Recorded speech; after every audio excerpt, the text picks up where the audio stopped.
The little boy I'm chatting with in this photo is my son, Oliver. And what I was whispering to him was, I will never drop you. I will never let you fall. He was the sweetest baby. He was always, always, always smiling. And when he laughed, oh my goodness, when he laughed, it was like a volcano erupted, like it came roaring up from the bottom of his feet. It filled every room. But early on, we knew that Oliver was different, that he just wasn't learning at the same speed as the other kids. You couldn't help noticing.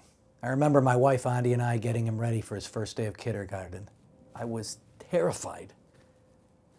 Do you know who can be crueler than the boogeyman, Freddy Krueger, and the Wicked Witch, all rolled up into one? Kids. Kids. Because any difference, no matter how big or how small, immediately gives playground bullies a license to torment. And in those early years, a whole lot of mean was scheduled to come Oliver's way.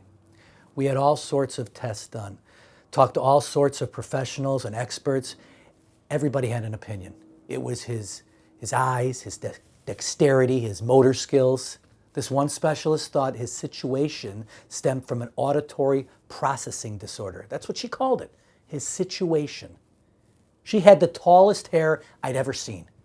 She was like Marge Simpson. And even though it was the first week of August, she had this scarf tied around and around and around. She was a Shar-Pei from the neck up. And I made the dreadful decision of looking down at her feet. Sometimes in life, there's things that just cannot be unseen. And those 10 toes were things I will never not be able to see again in my sleep and in my nightmares. They were like frightened lobsters before they were dropped into a pot of boiling water, just hanging on for dear life to the tips of her tevas. She sent us to Children's Memorial Hospital, where they put this gigantic pair of headphones on him. These manhole covers, they wrapped around his ears, his neck, and half of his sweet face. And every few seconds, the machine would make a sound, and Oliver would have to raise his hand to identify which side he heard the beeping noise. This one time, they must have been trying to trick him because he simultaneously launched both of his arms up into the sky, and he looked at me with that Oliver smile, which consisted of 2/3 gum, 1/3 teeth, and he yelled out, "See, Daddy, I'm not deaf." Eventually, we were told that Oliver just learned differently and his challenges were going to be difficult to overcome, that it would be hard for him to make it through high school. Us fathers, the moment we see our son for the first time, we have these ridiculous visions. They're crazy. Varsity quarterback, class president, big man on campus. For the record, his father never came close to holding any of those titles. But after discovering the dismal diagnosis in my mind, I ran for the hills like an Olympian. For the next few years, I wore this veil of denial mixed with fear and embarrassment. I was never, ever embarrassed of Oliver. I was scared for him. I was embarrassed of myself because I dropped my son. In middle school, Oliver was reading as a first grader. He was falling, and I was hiding, until Jordan saved us both. Jordan and Oliver were classmates and played on the same Little League team, the Mighty Orioles. During a game on a blistery Saturday afternoon in July, he and Oliver began arguing about who was going to throw the ball back into the dugout before the next inning began. Trivial stuff for grown-ups, but life-altering for Little Leaguers. Suddenly there was silence. The wind stopped blowing, the leaves on the trees stopped rustling, the birds stopped singing, and then I heard it. We all heard it. Jordan screamed out, "Yeah?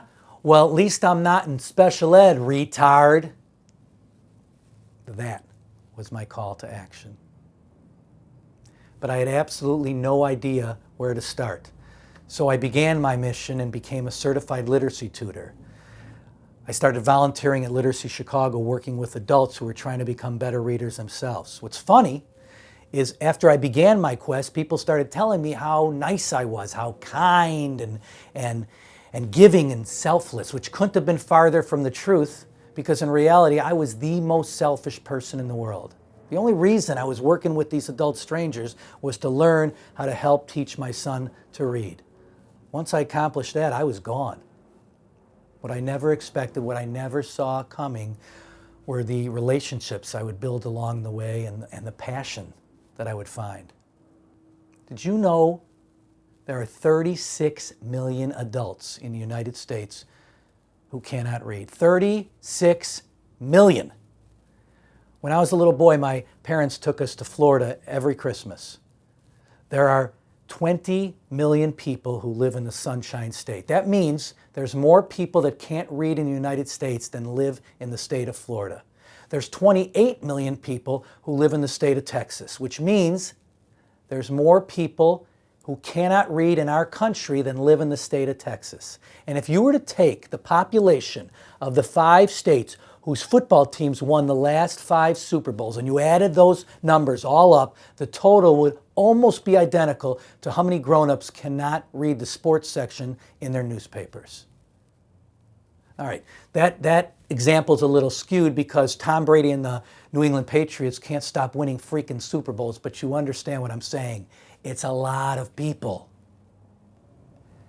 Charles is 62 years old and works as a traveling salesman in the South. Look at him. He's beautiful, eyes that make you fall in love the first 30 seconds after you meet him. He comes to every class wearing the same thing. Fancy suits, silver bifocals, a gold watch that dangles off a chain hanging off his vest, and these shiny burgundy loafers that if you look down you can see your reflection. Charles stays at these motels off the highway, and after a long day of selling, he eats at the local diners. When the waitress comes by to take his order, no matter what day of the week it is, Charles always orders the same thing, a hot dog or a hamburger, because those are the only 2 words he can read on the menu. Anne-Marie is 38 and is a housekeeper at a 5-star hotel on Michigan Avenue in Chicago. She lives with her father and her teenage niece. And no matter what day of the week it is, she brings the Bible her mom gave her when she was a little girl. This Bible, the cover's all torn and held together with Scotch tape. The pages are all stained yellow. Anne-Marie knows that Bible by heart. But if I turn to page 40 and I go to the second paragraph down, Anne-Marie cannot read the words mother or father or power. Melvin is a giant of a man who can fit me in his front pocket. He drops his 10-year-old daughter off at the library to do her homework and waits in the car across the street in the parking lot of the Dunkin' Donuts because he's too embarrassed to go inside. All those books remind him of what he cannot do. These folks are not looking to become CEOs of Fortune 500 companies. They're not looking to read War and Peace. They're looking to read their prescription bottles and their Bibles and their 3rd grade daughter's homework assignments. They're looking for their dignity. I don't have any hobbies, not one. I don't golf, I don't play tennis, I don't fish, and my wife can swear under oath with her hand on top of Anne-Marie's Bible that I am one lousy dancer. But for some reason, this tutoring and I became BFFs. In fact, today, I could help an adult become a better reader in less than 2.5 days. Sounds impossible, right? Challenge accepted. How many hours are in a day? 24. How many in 2 days? 48. Let's add 4 more hours, make it 52. If you give someone 1 hour a week for 1 year, that's 52 hours. Translation? Less than 2.5 days. You can change the course of someone's life in just 1 hour a week. Let me give you an example. I am terrible at basketball. It's embarrassing. But if you spend an hour this Wednesday teaching me how to dribble with my right hand, and next Wednesday you spend an hour teaching me how to dribble with my left, and the following Wednesday how to shoot a layup, and then a free throw, and then a jump shot. After 52 Wednesdays together, am I going to be able to play in the NBA? Of course not. But am I going to be able to go to the park and not have my kids deny that I'm their father? Giving someone 1 hour a week of yourself will change the course of their life, and it will change the course of yours. Now we come to the statistical part of the program. People love their statistics. They make things real for us, validate them, lets us sink our teeth into something that we hear. For example, According to the U.S. Bureau of Labor, a quarter of our society, that's 25%, volunteer, give something of themselves without getting paid for it. 25%. And of that 25%, most are between the ages of 35 and 54. The least age group represented is between 20 and 24. A majority of people are married with children and have responsibilities. Most are women.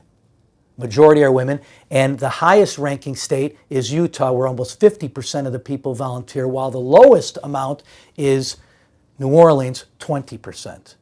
So I think what we need to do is we need to get those single men between ages 20 24 off their butts, right, from New Orleans, and have them put the vignette, is that how you say it? Vignette down and get to volunteering. If we do that, we can increase that easily up to 50%. Lots of reasons not to volunteer. What can I do? What can I possibly do? I'm only one person. There's 36 million people who suffer from this problem. What difference can I possibly make? Well, the answer is easy. Your duty, your job is to make it 35,999,999 and 998 and 997. Hey, I'm busy, I'm married, I got a job, I got 3 kids, we just bought a brand new jacuzzi. I don't have time to volunteer. Besides, I got to check my Facebook. Tomorrow night is Tequila Tuesday at Uncle Julio's. And that episode of Dancing with the Stars is certainly not going to watch itself. We all have an hour. I don't have any experience in volunteering or giving back to my community. You know, the 2 things you're not supposed to talk about with a new friend are politics and religion. So I won't ask you who you're voting for in next year's election, but I will borrow a page from Anne Marie's Bible. 1 Corinthians 13 says, "Love is patient, love is kind, love is patient, love is kind." And I guess we can all agree that I'm not only good at tutoring, but we found something else that I excel in, singing. Regardless of what you're teaching someone, if you do it with kindness and patience, that equals what? That equals love, and you will be successful.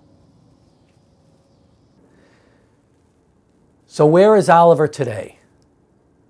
Well, it seems like the little engine that couldn't, could. He eventually learned to read at grade level, and with the help of a village with a capital V, he got through high school. Right about the time I discovered my passion, he discovered his. As parents, all we want for our kids is for them to find something that makes them feel good about themselves, empowers them, makes them feel special. We tried everything: baseball, football, hockey, guitar, piano, drums, pottery, karaoke, origami. Everything he made looked like chicken. See how I did that? Looked like chicken. Stunk, stunk, stunk, stunk, and stunk. And then one day we were walking in the Menominee Club, which is this place in our neighborhood that offers a bunch of different activities for kids. And we see him stop dead in his tracks, standing like a zombie, stuck in cement in front of this window, his hands and forehead pressed up against the glass. Turns out he was watching a beginning fencing class. From that very moment, he was hooked. Our daughter Isabella always says the reason he fell in love with it is because you get to stab someone and can't get into trouble for it. He describes it a little differently. He says the first time he pulled down that mask over his face was the first time he wasn't that kid, the one who got pulled out of class, the one who couldn't read. He said it felt like he was kind of a superhero. Funny, all those years I was hiding because I didn't want to be me, and now he wore a mask because all he wanted to be was who he was, not the kid who learns differently, just Oliver. Sometimes we don't choose our passions, they choose us. So when God was up in his laboratory creating the perfect fencer, he had to have Oliver in his mind. heart, relentlessness, warrior. He was recruited by the Ohio State University. If I don't put the word "the" in there, he wants to file impeachment proceedings against me. He had this amazing college career. On March 22nd, he won the NCAA championship. I never get tired of hearing those two words in both ears. NCAA champion.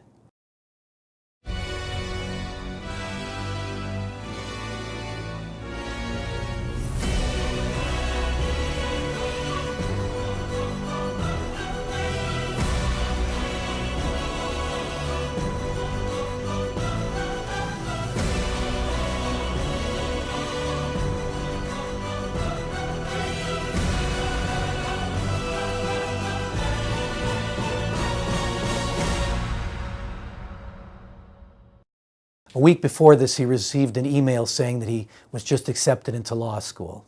I know, I can't believe it either. Just what we need, another lawyer. But unfortunately, he's decided against attending right now because he's taking a year off to train for the 2020 Olympics in Tokyo. You cannot make that stuff up. Here I was like an Olympian running away from the fire, and here he was running toward it. You should know every single step of his journey has been more difficult than I could possibly explain. He had to work 3 or 4 times harder than most people, and he'll always learn differently. In his law school application, he wrote this beautiful essay about his learning disability. He says, having a learning disability is not like having a cold. It doesn't just go away after you take some medicine or eat a bowl of chicken soup. I'm proud of it. I'm proud of the way it made me have to work. I'm proud because it turned me into the person I am today. I am appreciative of every paper I've ever written, every test I've ever taken, every grade I've ever earned. I'll always learn differently. But with the help of a lot of people, I've worked really, really hard and dedicated myself over the last several years to become an excellent student. And I've conquered every obstacle placed in front of me. And I'm excited for the next and the one after that. Oliver Perlis Schindler is my hero, and I'm grateful to him for helping make me the man I am today. Every time, every single time I leave a tutoring session, I'm intoxicated. I mean, I am bombed, I'm blasted. I'm literally skipping home. People look at me like there's something wrong with me, and there is. I'm the most selfish person in the world. Thank you.